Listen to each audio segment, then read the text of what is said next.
자폐는 양육의 문제가 아닙니다. 이젠 이거 다 아시죠?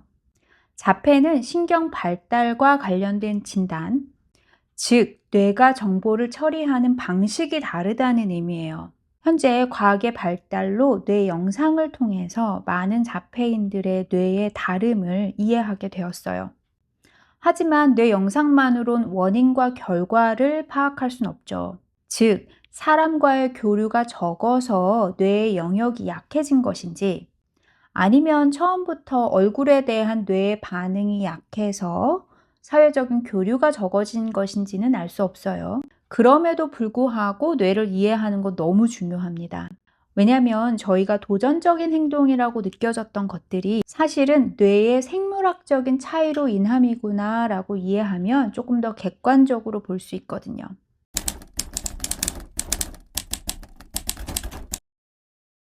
모든 자폐인은 서로 다릅니다. 그럼에도 뇌 연구에서 반복적으로 나타나는 세 가지의 패턴이 있어요. 첫 번째는 확장된 편도체입니다. 편도체는 두려움과 위험을 감지하는 기관이에요. 이 부분이 크게 발달했다는 뜻은 불안 감지 시스템이 항상 켜 있는 상태라고 이해하실 수 있어요. 즉, 작은 변화에도 더 민감해하고 예측하지 못한 상황에 대해서 더 쉽게 불안감을 느끼죠. 두 번째는 대두증. 보통 초기에 뉴런 발달이 아주 활성화돼서 나타나는 현상이에요. 시기의 급속 뇌 성장은 뇌 전반의 연결 방식에 독특한 영향을 줄 수가 있어요. 그래서 특정 시각 정보에 더 강하게 반응을 한다거나 특정 시각 기억력이 더 강하거나 등의 반응을 보일 수가 있습니다. 세 번째는 얼굴을 볼 때 피질이 덜 활성화되는 거예요. 사물이나 패턴을 볼 때는 정상적인 반응을 보이지만 얼굴이라는 사회적인 자극에는 뇌 반응이 훨씬 약한 경우가 많습니다. 물론 이 세 가지가 모든 아이들에게 똑같이 나타나는 건 아니지만 왜 우리 아이가 이런 반응을 보일까를 이해하는 데 아주 중요한 단서가 될 수 있어요.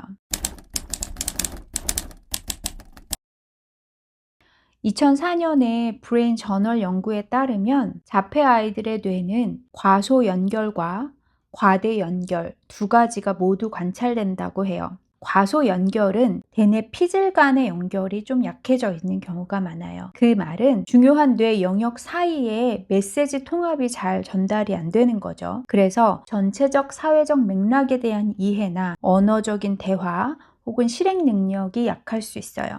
반대로 국소적으로는 과다 연결이 관찰됩니다. 특히 시각 정보를 처리하는 부분에 아주 과한 연결이 이루어져서 시각 정보에 아주 민감하게 반응을 하거나 그런 처리를 아주 잘 할 수 있죠. 즉, 전체 맥락을 이해하는 건 좀 어렵지만 세부 디테일에는 놀라울 정도의 집중력을 보여주는 경우가 있어요. 많은 자폐 아이들이 언어와 사회성과 관련되어 있는 왼쪽에 뇌 기능이 약한 경우가 많아요. 그런데 뇌는 정말 놀라운 게요.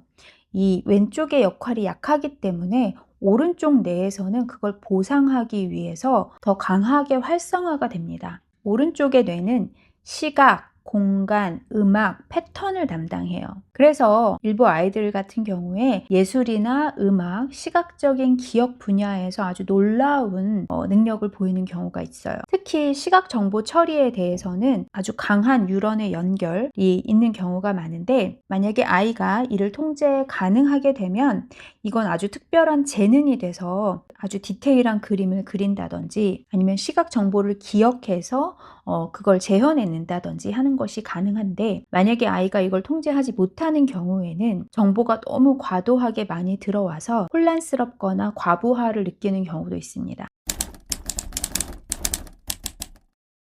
눈맞춤.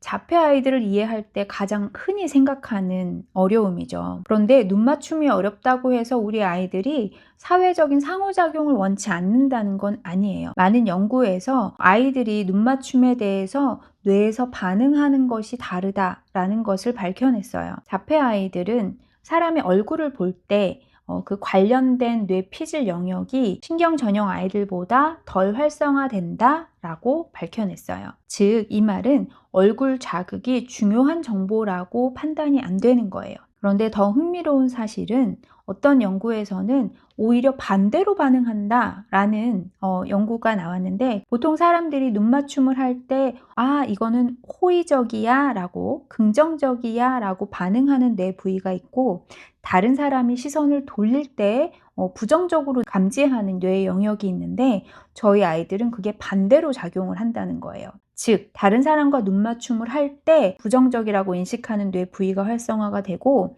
다른 사람이 눈 맞춤을 피할 때 이게 긍정적이야 라고 뇌에서 반응한다는 거죠. 눈 맞춤을 피하는 건 어쩌면 뇌에서 명령한 보호 반응일 수 있어요.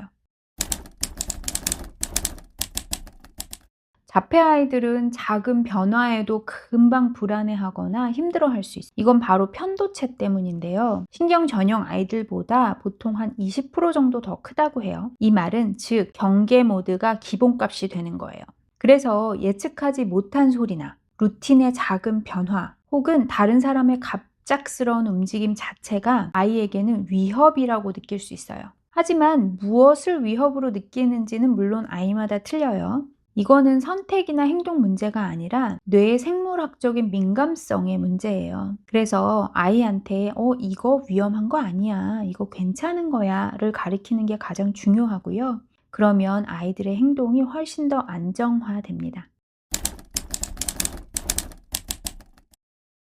자폐 아이들 중에 놀라울 정도로 기억력이 좋은 아이들이 있어요. 이는 역시 뇌 구조하고 연결이 되어 있는데요. 뇌 후각 피질이라는 곳이 있어요. 이는 감각과 시각 정보가 기억으로 저장되는 해마로 가는 관문인데요. 이 경로가 아주 강하게 연결이 되어 있어서 시각적 혹은 감각적인 경험이 그대로 장기 기억으로 저장이 됩니다. 그래서 아이들은 특정 장면이나 혹은 장소, 심지어 아주 작은 디테일까지 정확하게 기억해내는 경우가 많아요. 즉, 자폐 아이들한테 보이는 강점들은 이게 모두 뇌하고 연관이 되어 있구나 이렇게 이해하시면 도움이 될 것 같아요.